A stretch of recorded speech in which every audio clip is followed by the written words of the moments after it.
Good morning. Good morning. Morning. I would like to call to order the January 10th, 2018 meeting of the Committee on Strategic Planning and Service Delivery. Would the Secretary please call the roll? Yes, Reverend Miller will not be here today. Mr. Peterson? Here. Ms. Alvarez-Rosales? Here. Chairman Irvine? Here. We have a quorum with 3 members of the committee present. Thank you. Our only order of business today is the review of an ordinance authorizing a fourth experiment for bus route number 31, 31st Street. Our presenter is Carol Moring. Good morning. Morning. So this ordinance would authorize a fourth pilot for the number 31 31st Street bus route, which operates between Lake Meadows Shopping Center at 33rd and King Drive, north to 31st Street, and west along 31st Street, and terminating at the Ashland Orange Line station.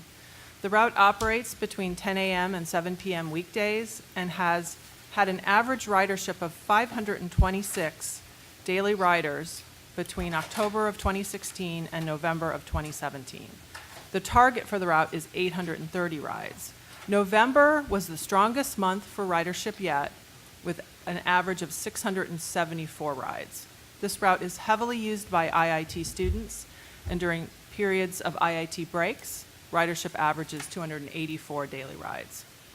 The cost for extending the pilot from March to June is approximately $125,000, and 50% of the cost is covered by an existing federal grant, which is specific to the 31st Street corridor.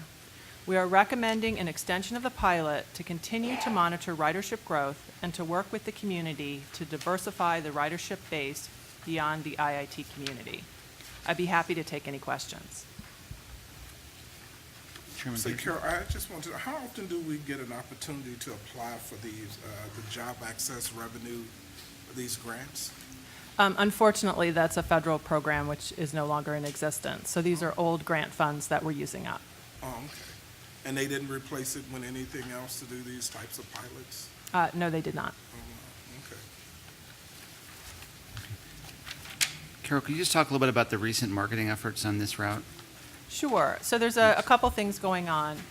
We've been working with the Alderman's office and the business community, and there's a promotion in the works that would allow people to take a picture of themselves on the 31st Street bus, post it on social media, and then show that to a business and receive something like a free cup of coffee or a donut or something like that. So that's the efforts of the business community and the Alderman's office.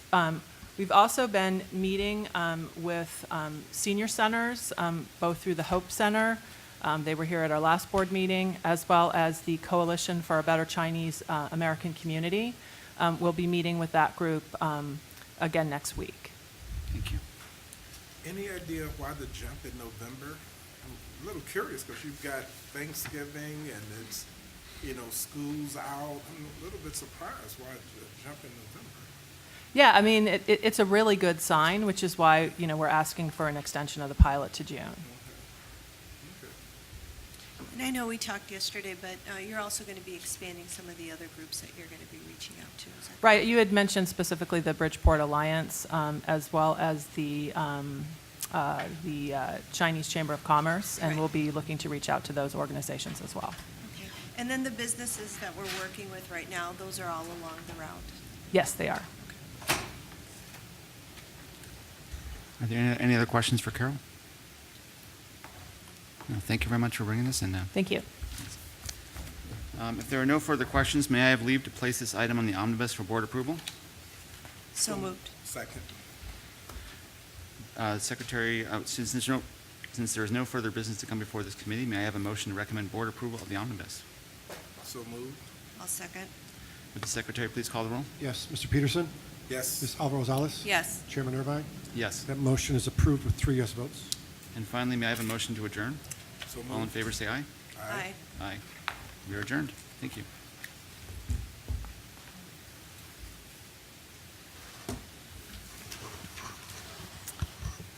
Good morning. Good morning. Morning. I would like to call to order the January 10th, 2018 meeting of the Committee on Finance, Audit, and Budget. Will the Secretary call the roll? Yes, sir. Reverend Miller will not be here today. Ms. Irvine? Here. Ms. Alvarez-Rosales? Here. Mr. Peterson? Here. Mr. Youngblood? Here. Chairman Silva? Here. We have a quorum with 5 members of the committee present. Our first order of business is the approval of the committee minutes of December 13, 2017. May I have a motion to approve? So moved. Second. Second. Secretary, call the roll, please. Yes, Mr. Irvine, Here, yes. Ms. Alvarez-Rosales, Yes. Mr. Peterson, Yes. Mr. Youngblood, Yes. Chairman Silva. Yes. That motion is approved with 5 yes votes. Our next order of business is the review of the finance report. Jeremy, good morning. Good morning, Chairman, board members. I'm Jeremy Fine, your Chief Financial Officer, and I'll walk through the results for the November FAB. With regard to our revenues, we continue to see downward pressure on our fare box and pass in the total thereof. We're down slightly to budget, about 2.6 million. We also continue to see the negative variance due to the state not sending the full amount of the reduced fare subsidy. So that's down about 1.2, but we do continue to see positive momentum on our non-fare box revenues and generating additional dollars from our advertising throughout the system. So that comes in about 1.4 higher than budget. So overall, we see revenues down for the month of November, about 2.4 million below our budget expectations. We continue to push on free rides and ensuring that we continue to catch scofflaws, so we're about 0.2 million less than what we saw in November of 2016. So again, really trying to enforce the free ride program as well. On a year-to-date basis, the trajectory of each of the line items is similar to that of the monthly totals. We continue to see fare and pass totals down about 18.5 million. Reduced fare about 12.5, but the non-fare box revenues up about 7.7 million. So we overall are about 23.4 million below budgeted expectations. As we'll talk about in the subsequent pages, though, we continue to more than offset that on a monthly and annual basis. For the month of November, expenses continue to be very favorable. We continue to keep a tight control on our labor expenses. Material comes in basically at budget. It's slightly below just due to the timing of some of the purchases of materials. Fuel and power continue to be favorable, and provisions for injuries and damages favorable as well. Purchase of security services is essentially flat, and then other expenses continue to be a strong performer, and that's our contractual expenses, and we continue to keep a tight lid on that line item as well. So overall, for the month of November, we see a positive variance for November expenses of 10.4 million. If you again offset that on the drag on the revenues, we see a positive variability net of about $8 million for the month of November. If you flip to the next page with regard to year-to-date expenses, again, we continue to see very positive results on our labor line as well as our other lines here. And then again, other expenses, those contractual expenses, continue to well outperform budgeted expectations. So we're 54.5 million favorable year-to-date on our expenses. Really would like to say we really appreciate all of the departments at the CTA working together with us to ensure that we remain very favorable in our expense lines. And we've been very successful this year, and we'll continue that into as we go into 2018 results as well. So that 54.5 million, when you offset it against the drag of the revenues, we're at, well over $30 million plus of savings for the year-to-date numbers. So again, we continue to be very vigilant on ensuring that our expenses come in significantly under budget. We'll continue that again in December and then throughout 2018. Our commodities, the fuel, power, and natural gas, we continue to see positive marks on a monthly and annual basis for all three commodities. We continue to make selected purchases on fuel as we go into 2018 for 18 and 19. but we've basically locked in what we need to for power and natural gas for the coming years. So again, we've been very fortunate on historically low pricing to be able to lock those prices in, and we continue to peel off additional purchases of fuel as the market affords, very low pricing as well. So we'll continue to update those numbers for you in the coming months. We're hedged all the 18, 19, 18. 18, we continue to look at fuel. Historically, we've hedged a little bit north of the 70% level, but we're also looking at fuel consumption patterns. So, we may be okay at the 70%. We're also looking at just where the current pricing is. And right now, it's a little bit higher. It's still very attractive, but it's a little bit higher than what we would like to see for a strike price for those additional purchases. So, those two things coupled together, it's just not the right time to go ahead and purchase that final 10% for 2018. The way that the fuel market works, and when we were in 2017, we really didn't have the opportunity just because of the forward contracts on fuel to make those purchases. But now that we're in calendar year 2018, we'll be looking to start making purchases for fuel for the upcoming calendar year of 2019. Any questions, please? Not so much a question, but really a statement. So if you take a look at year-to-date revenue, and then you take a look at year-to-date expenses, clearly, Jeremy, again, you mentioned that kudos to Dorval and to the staff that we're going to have a balanced budget at the end of FY17. I think we're still getting through 17 with the report on November. Refresh my memory, because I always go back to take a look in terms of, we compare 2017 to 2016 ridership. If I'm not mistaken, for 2018, when we get into January, February budgets, we projected that ridership would be flat for the most part, right? So I'm really curious. For 2018, I'll call Carol Morey up as well. But again, as we see the effects of the fare increase going into effect, we do estimate that will have a negative drag on ridership. But with regard to revenue, that will more than offset the kind of the slippage that you see with regard to ridership because of a fare increase. It's common to see when a fare increase goes into effect that there is a drag on the overall ridership. But again, that's more than offset with the revenue. But Carol, when would you expect the ridership to kind of level out? You're absolutely right. I could see January, February. But would you expect, or if we look back historically, when we've raised fares, does it kind of level out around May, June? When do we sort of see that kind of settle in? It could take up to a year to settle out. Okay. It's difficult to project, particularly in the environment that we're in with the competition from the ride-hailing services. But we'll continue to monitor that and report back to the board on a monthly basis. Yeah, and then too, just to follow up on your comment regarding, I think they were announcing oil prices as high as they've been in the last year or two.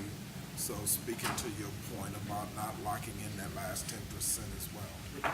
With a very cold winter, Yeah.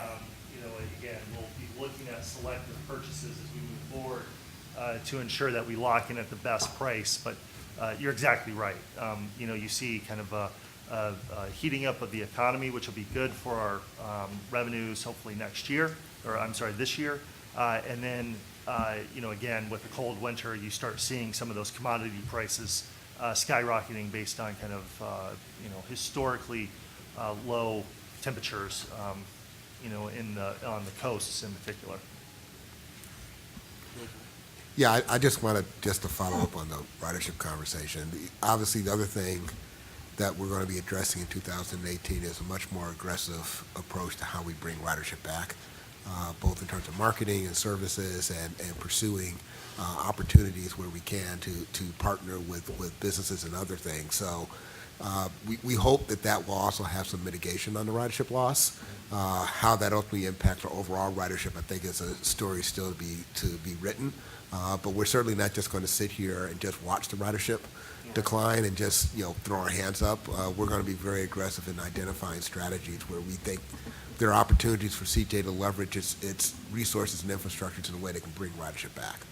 Yeah, I mean, we're making, all of this investment. So I think, I would hope it wouldn't take a year,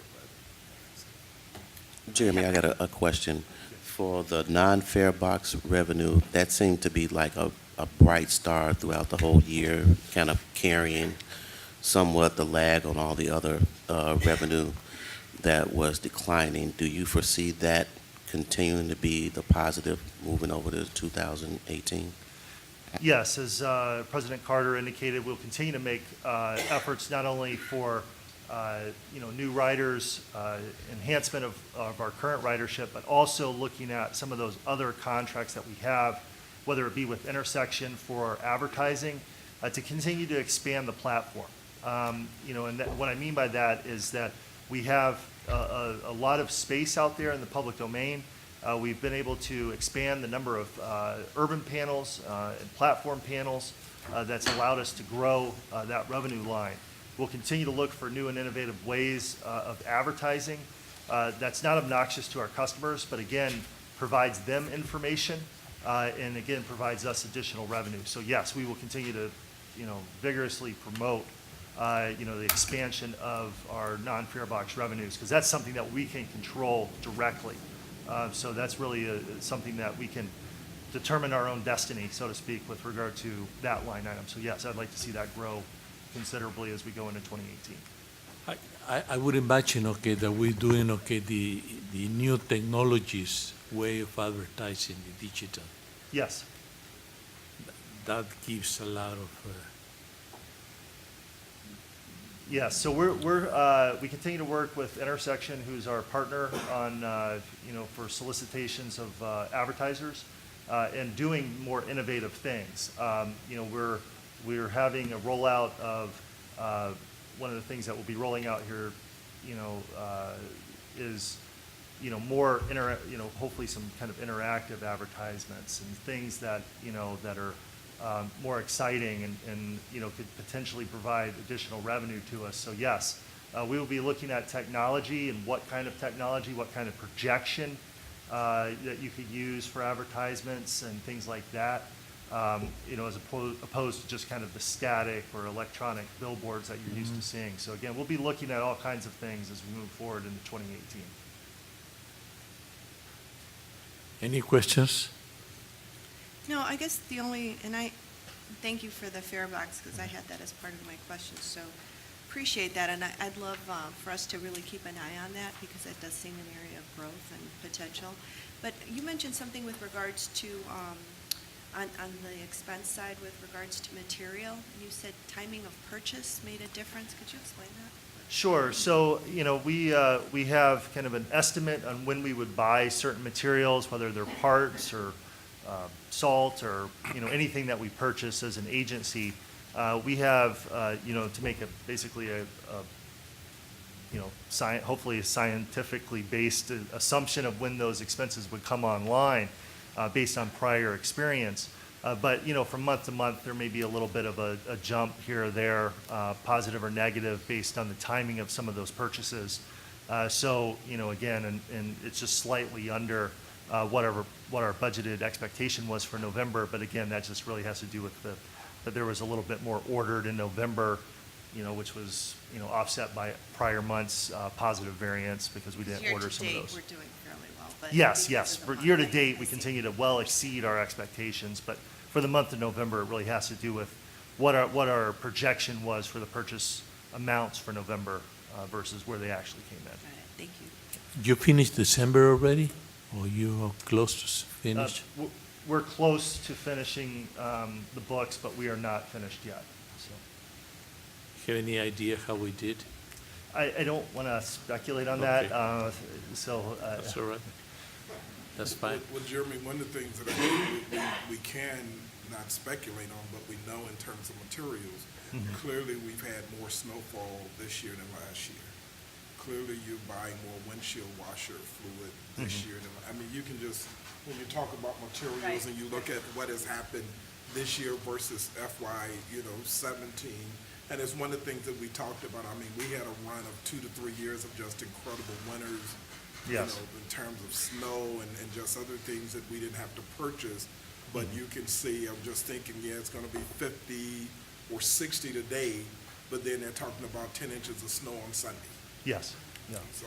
So we, yes, agreed, and we continue to try to be conservative in our budgeting to account for kind of longer-term averages, to account for those things, because we don't want to just take the last year that was, a kind of historically abnormal year and extrapolate on that.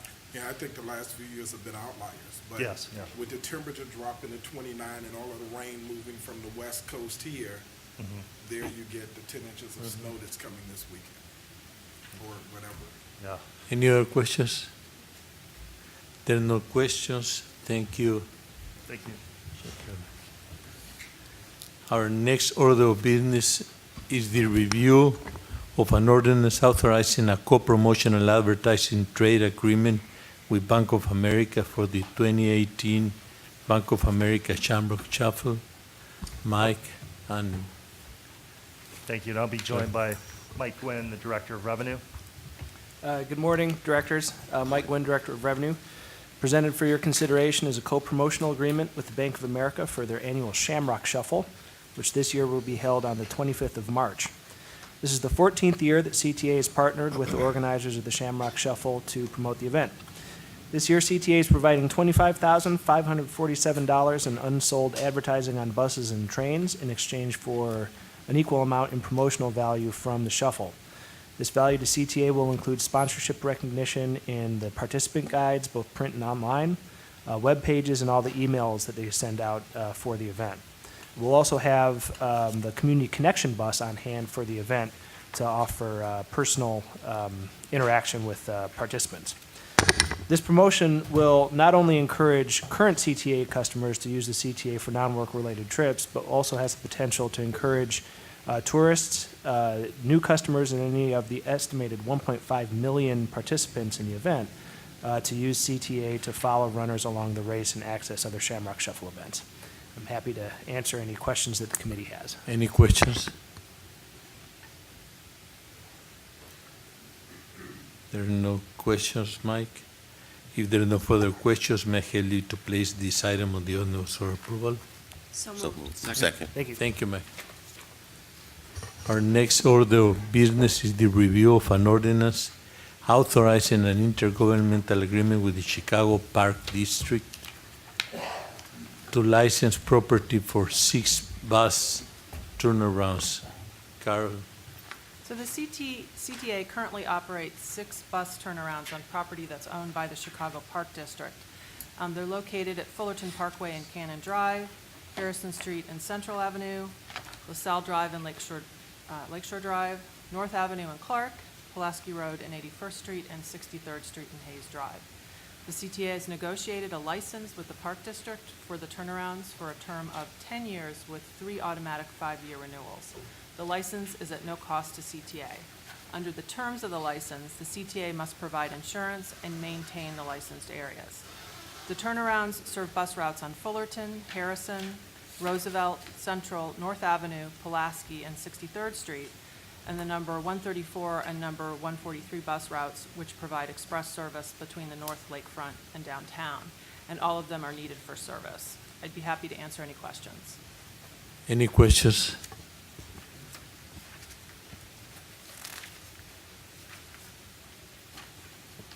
No question, Carol. Thank you. If there are no further questions, may I have leave to place this item on the omnibus for board approval? So moved. Second.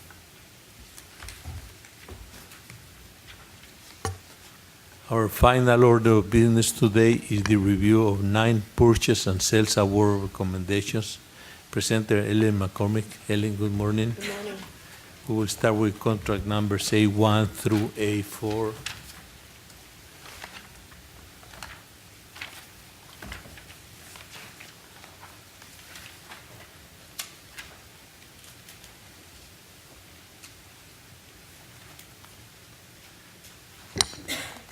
Any questions?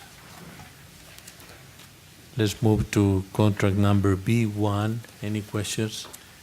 Yeah, on B1, do they have offices, both companies, both the DBE company and the Prime, both are located in Texas? Do they have local offices here in the city? No, I am actually not sure of that. I will get that information for you and get back to you with that. Yeah, I was just thinking about the service they provide, and they're both based out of Texas, so, thank you. Any other question for B1? Let's move to contract number C1. Any questions?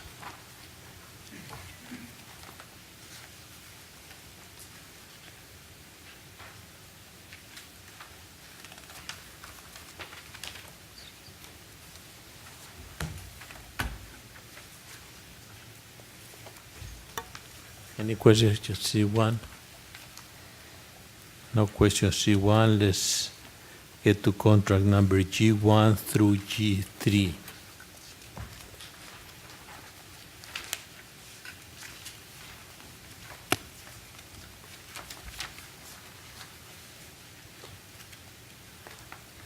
Can you talk a little bit, okay, about the advertising, okay? JCD, that's G2? Sure, J.C. DeCo. Yeah. So this contract is to install, maintain, and remove the lighting in the bus systems, or Yeah. the bus areas. I will let Veronica take it from there.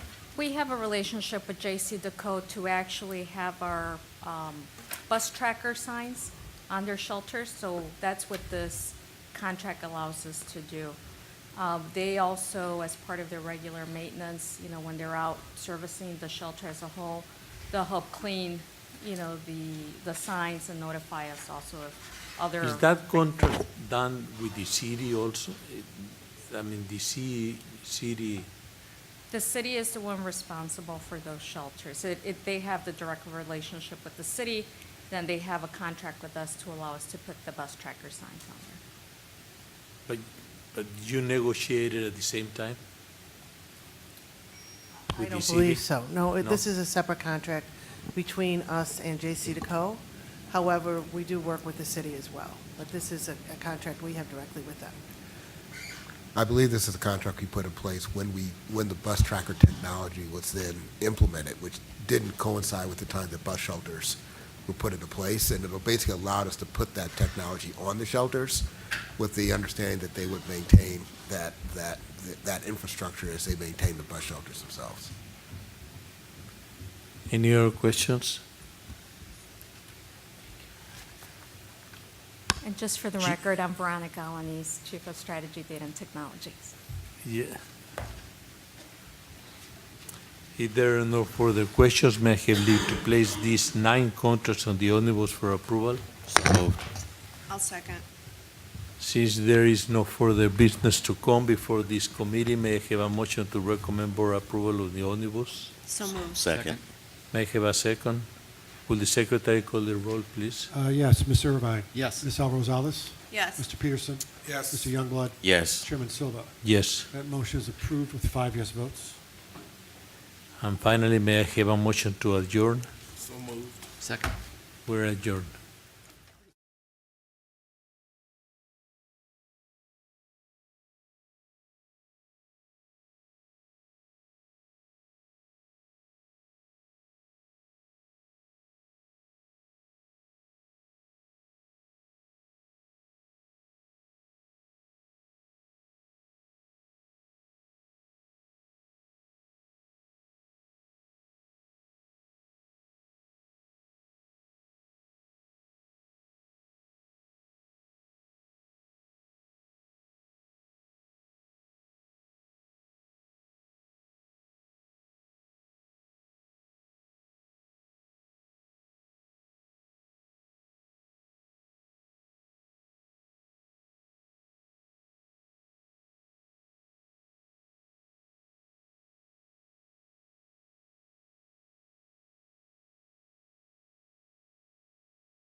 me just drag Kevin in here.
Good morning Morning. and Happy New Year to everyone. Happy New Year. I'd like to call to order the regular scheduled meeting of the Chicago Transit Board for January the 10th, 2018. Would the secretary call the roll? Yes, sir. Reverend Miller will not be here today. Ms. Irvine. Here. Ms. Alvarez. Here. Mr. Silva. Here. Mr. Youngblood. Here. Chairman Peterson. Here. We have a quorum with 5 members of the board present. Thanks, Greg. The first order of business today is public comment. Greg? Yes, sir. We have one public comment speaker, Mr. Michael Payne. Nice to see you again, Michael. Please step forward. You know the rules. No reason to go into them again, so thank you for coming. Thank you. Good morning, ladies and gentlemen, and CTA board members. My name is Mike Payne. I am a lifelong 68-year-old resident of the Chicago area, and I presently live and work in the western suburbs. I am also the author of the CTA Gray Line project, which would incorporate the Metro Electric District's in-city South Chicago, Kensington, and Blue Island routes into CTA's L system. This could be accomplished at a minimum capital cost, as all of the Metro rail services involved are already in operation every single day. The Gray Line is included as a major capital project in the Chicago Metropolitan Agency for Planning's Regional Transportation Plan.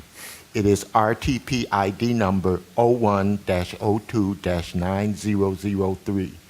For detailed information about the project, Google CTA Gray Line for several large interactive websites.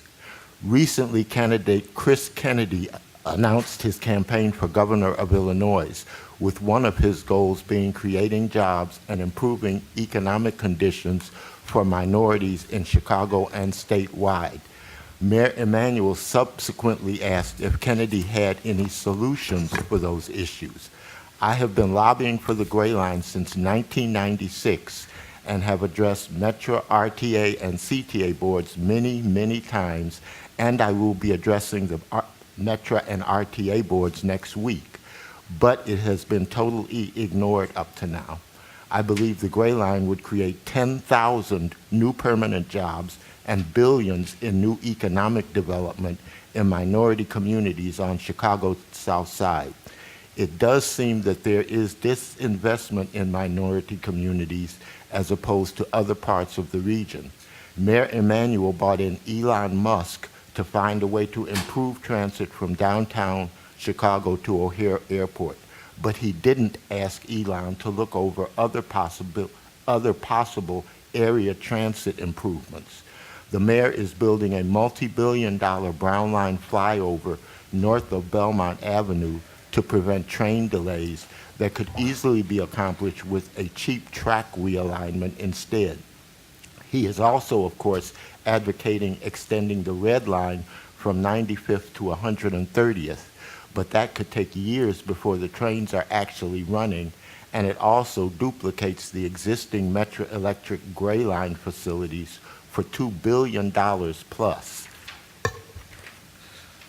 The Gray Line would also provide direct CTA-L service from downtown to the Obama Library campus, to which his foundation is currently offering no type of improvements to public transit in the area that I am aware of, only road modifications. Thank you all very much for your time, and again, Google CTA Gray Line for information. I must run now for my train back to the suburbs, but thank you very much. Thank you, Mr. Payne. Thank you. Our next order of business today is the approval of the board minutes of December 13, 2017, regular board meeting. The minutes were previously distributed. Any comments? Hearing none, I now entertain a motion to approve the minutes of the regular board meeting of December 13, 2017. So moved. Second. Second, Mr. Irvine. Yes. Ms. Alvarez Rosales. Yes. Mr. Silva. Yes. Mr. Youngblood. Yes. Chairman Peterson. Yes. That motion is approved with 5 yes votes. Thanks, Greg. We'll now take up executive session matter. It is my understanding that there would be executive session this morning, Brad. Yes, Chairman Peterson, we will have an executive session pursuant to Section 2, Paragraph C, subparagraphs 4 and 11 of the Illinois Open Meetings Act. Thank you, Brad. May I have a motion to recess into executive session for the reasons so stated by council? So moved. I'll second. Mr. Irvine. Yes. Ms. Alvarez Rosales. Yes. Mr. Silva. Yes. Mr. Youngblood. Yes. Chairman Peterson. Yes. That motion to recess is approved with 5 yes votes. Great. Thank you.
I now entertain a motion to return to open session. So moved. Second? Mr. Irvine? Yes. Ms. Alvarez? Yes. Mr. Silva? Yes. Mr. Youngblood? Yes. Chairman Peterson? Yes. That motion to return is approved with 5 yes votes. Thanks, Greg. I'd now like to address the two executive agenda items, board item number 4A and 4B. Brad? Thank you, Chairman Peterson. Item 4A involves a property acquisition for the Red and Purple Modernization Project, which the board previously approved. It's part of Parcel 16, which was split into two parcels, 16A and 16B. 16A is the one at issue, and it's located at 3421 North Clark Street in Chicago. It has a commercial building and an irregularly shaped lot of approximately 5,450 feet. It's owned by Chicago Title Land Trust, number 19946. Planning and law recommend a purchase price of $1,927,924 for this parcel 16A. Agenda item 4B also concerns the Red and Purple Modernization Project, which the board previously authorized, and this concerns the acquisition of a construction easement. Parcel 21 is located at 5033 North Broadway Avenue in Chicago. It consists of a surface parking lot that contains approximately 11,010 square feet. It is owned by Broadway 5035 LLC. Planning and law recommend that the board approve a 7-year construction easement for a purchase price of $749,000. All right, thanks, Brad. I now entertain a motion to approve the following two board agenda items. 4A, an ordinance authorizing the acquisition of property located at 3421 North Clark Street. And 4B, an ordinance authorizing the acquisition of construction easement on property located at 5033 North Broadway Avenue. Both of these ordinances are in Chicago, Illinois, for the Red and Purple Modernization Project. May I have a motion to approve both ordinances? So moved. I'll second. Seconded by Ms. Alvarez? Mr. Irvine? Yes. Ms. Alvarez? Yes. Mr. Silva? Yes. Mr. Youngblood? Yes. Chairman Peterson? Yes. That motion is approved with 5 yes votes. Thanks, Greg. The next order of business is item number 5A, a resolution setting the date of the April and November 2018 Transit Authority regular Excuse me, board. Terry, I think I made a mistake, and we did that last month. You did the I last didn't pull month. it out of there, I apologize. Okay, no problem. Next thing up would be strategic planning, sir. Okay, the next order of business then is a report from the Committee on Strategic Planning and Service Delivery. Director Irvine. Thank you, Mr. Chairman. The Committee on Strategic Planning and Service Delivery met earlier this morning. The committee reviewed an ordinance authorizing a 4th experiment for bus route number 31, 31st Street. The committee recommended approval of this ordinance and placed on the Omnibus for board approval. That concludes my report, Chairman Peterson. All right, thanks, Director Irvine. The next order of business is a report from the Committee on Finance, Audit, and Budget. Director Silva. The Committee on Finance, Audit, and Budget met earlier this morning. The committee approved the January 2017 committee minutes and reviewed the finance report. The committee reviewed the following ordinance. An ordinance authorizing a co-promotional advertising trade agreement with Bank of America for the 2018 Bank of America Shamrock Shuffle.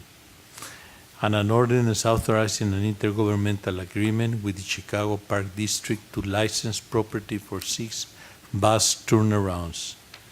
The committee also reviewed all 9 purchase and sales award recommendations.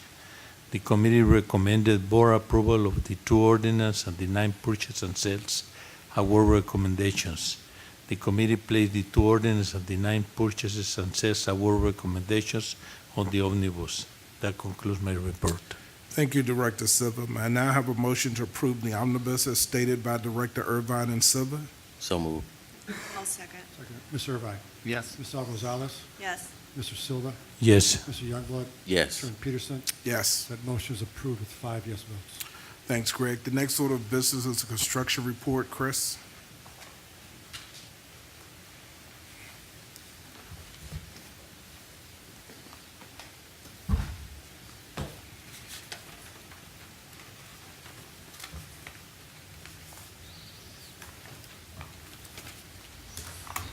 Chris Bouchel, your Chief Infrastructure Officer. Mary Person, Director of Diversity Programs. Today we'll cover 6 projects ranging from the 95th Street Terminal Project to the substations at East Lake, Milwaukee, and Illinois Substation. So we'll start with 95th Street. Work is progressing, I would say, aggressively on the South Terminal. We remain on schedule, or tight to schedule and tight to budget on this project, but excellent progress is being made, again, particularly on that South Terminal, as well as on the improvements to the 95th Street Bridge that are being done in association with that project. We are also seeing work occurring on the North Terminal, progressing that part of the project as well. I think you can see from the construction photos, we've moved to the inside of the South Terminal. I would say this photo, while taken relatively recently, before the holidays, has been advanced significantly from its status as it sits. You're seeing multiple shift work out there occurring on almost every front where there's available real estate to do work. You can see some of the multiple shift work going here in terms of steel erection in the various quadrants of the 95th Street Bridge. This work, which is critical to the opening of both the terminals, but particularly the South Terminal, is moving forward, as well as various steel work to move the South Terminal forward. You can see this picture was taken while we still had significant snow on the ground, but they're moving forward with the construction of this canopy, providing at the end additional comfort and protection to our customers as they use the South Terminal.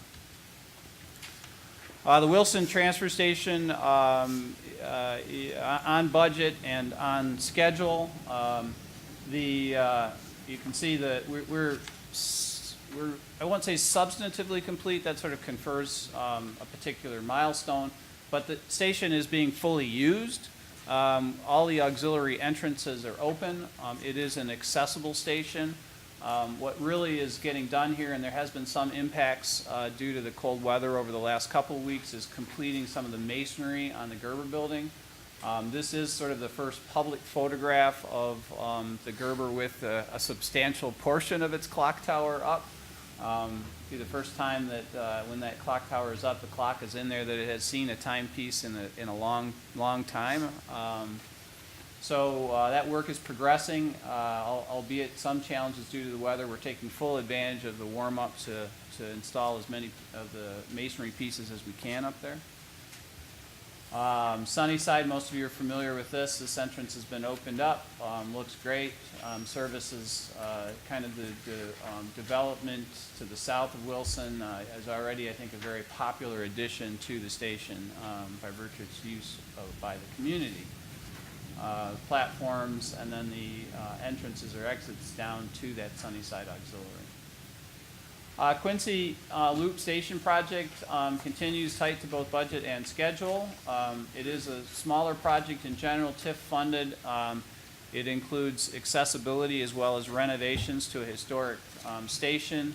That is a particularly challenging scope of work, making sure that we reinforce the historic aspects of the station while also modernizing it. So I think you can kind of see how that's developing. This is some structural work that supports a walkway. This ultimately is the inner station house, the east loop station house. Updates here include, those of you that are familiar with the station, it used to have a wood floor in it. You can understand why that is historic, but somewhat difficult for our maintenance people to keep in good condition. So this is a floor that looks very much like a wood floor, but is in fact ceramic. So kind of installing things that respect the original intent of the historic nature of the station while also understanding it's a modern transit station is kind of what this project's all about. We have had a lot of challenges on the project. It's an older part of the city. There's a fair amount of stuff that's in the ground that is documented, but exactly where it's located is a little hard to see, and we're making all kinds of holes into the ground in discrete places for foundations for stairs, foundations for elevators. So some of that work is starting to wrap up and the project's coming out of the ground. We're starting to see elements like this that are available to our customers that are starting to really reflect what we're trying to achieve here. Ravenswood loop signal upgrade. Hopefully I'll tick off one of the bucket lists for Director Irvin here. I'm just going to show some pictures of dressed signal cables. Thank you. So check again here right after micro pile boring machines. So the project is continuing tight to both schedule and budget. You've seen pictures of the processing equipment getting installed. This is an opportunity for me to talk a little bit about the detailed commissioning that goes into these projects. When we dress this cabling, we take the opportunity to shake out each wire to make sure that it's connected to what it's supposed to be, that the signal is carrying from one piece of equipment to the other. So the commissioning and the detailed work on these signal projects is really an integral part to doing them. I mean, it is similar to comm projects, obviously, where the signal has to go from one point to the other, but it's reinforced by a little bit more testing because that signal is ultimately controlling the safe movement of trains. So it's not just a pretty picture showing how the cables are all neat and organized, it's also an integral part of how we commission these projects. In addition to pulling cables, we need to terminate them into boxes. That's what's being done in this particular picture. IMD also moving forward, tight schedule and budget. We have had some challenges on this project relative to storm damage. We've talked about those in earlier board meetings. We've had some challenges due to the level of concrete deterioration that we've discovered as we've gotten into the concrete, mostly because of the airborne salts that are out there as a result of salting the highway under normal business. But the project still is moving forward. ILMI, or East Lake, Milwaukee, and Illinois Substation upgrades. You know, I always have little names for these projects. ILMI is moving forward. We're both testing the equipment. We get the equipment manufactured, we bring it to an off-site area, we connect it up to make sure that it's going to work, we test it, and then we bring it to the site. That's all going on behind the scenes. As well, we're completing the exterior work on these older substation buildings to make sure that they're weather tight for the new equipment. That work, as you can see here with the roofing at the Illinois substation, is wrapping up for the most part. We're really moving, we'll be moving in this quarter back into those buildings and starting the phase of installing the new utility-grade traction power equipment. Critical, particularly for our growth on the blue line. That concludes my report. I don't know if Mary has anything to add. Any questions for Chris? I have a question. I'm just kind of curious. With regards to wiring of the Cleveland Relay House, the picture that you showed, so what type of engineering is needed to do that type of testing? What type of engineers do that work? Well, it would be designed by a signal engineer, which is a unique combination of a computer and an electrical engineer with a little bit of mechanical thrown in. And they usually start out as electrical or computer engineers, gain expertise in the other, and then understand the particulars of signaling, which also brings in the need to understand how switches work, which is a little bit of mechanical. But fundamentally, either computer or electrical. Then the people who are actually doing the work are electricians, but ones who have been trained through multiple signaling projects in the intricacies of that work. Generally a combination of Local 134 and Local 9. Thank you. Any other questions? Yeah, I have a quick question. On the Quincy Loop Station, are there going to be accessible fare gates? Is it Yes. Okay, in the picture. Where are they going to be located? I can provide you with that information. I Okay. don't have it off the top of my head. Okay, great. Thanks. Any other questions for Chris? Well, before you go, Chris, Mary, you had to know you were not going to get out of here without us heaping praise upon you. For those of you who don't know, this is Mary's last board meeting here at CTA, and I can't thank you enough. I was just trying to recall all of the projects from you holding Napa's feet to the fire for me. When you think about the success we had on the red line reconstruction, you working with Veronica, is Veronica still here? And all of the community meetings you held with Gerald, just in terms of outreach, and it didn't matter how hostile and what environment you walked in, you were always smiling and always had the same demeanor. We are going to miss you. I am personally going to miss you, and Janice isn't in here, she's in the next room, but Janice can tell you how many times I'll say, get married, get married, get married, and sometimes not even calling doorbell, get married. So we're going to miss you. You have been a bright spot, and as I said to you, you know, this is one of those where you can always come home. I'm excited for the opportunity, whatever it is that you're going to pursue, but it's just been a delight to work for you, with you. And I was just thinking as I was looking at all of your projects, on the DBE, you would have goal, you would have attainment, and you would have achieve. And if you go through almost all of the projects, everybody was, not only did they go beyond the goal, but in terms of their achievement, and that's just because of you and your team and your relentless effort to try to bring more DBEs into the process. So we're going to miss you. Again, I don't know who Doble's going to put in that spot, but they've got big shoes to fill because you've just been phenomenal. But again, I wish you all the luck and in the world, and hopefully we'll see you from time to time. So I know some of the other board members. I know, I was like, are we going to say something about Mary? We miss her so much. So, you know, you've really done an exceptional job. Thank you for everything that you've done. And I know we're going to see you, and we're going to miss you already. So thank you for everything. Great job. I heartily second that, and I'm going to miss having you here, and, you know, best of luck in your next opportunity. Yeah, congratulations, and we will miss you. Congratulations. Thank you. It's been a pleasure working for you and carrying out the mission of the DBE program. I've enjoyed working here again, and this is always home to me. Thank you so much for the opportunity. You may come back. Thank you. Absolutely, exactly. You always come home. That's exactly it.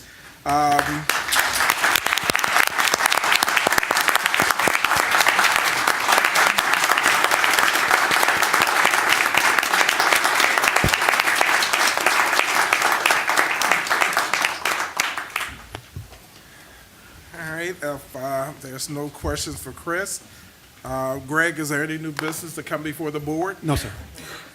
Seeing that there is no new business to come before it, may I have a motion to adjourn? So moved. Second. All in favor, say aye. Aye. We're adjourned. Thank you.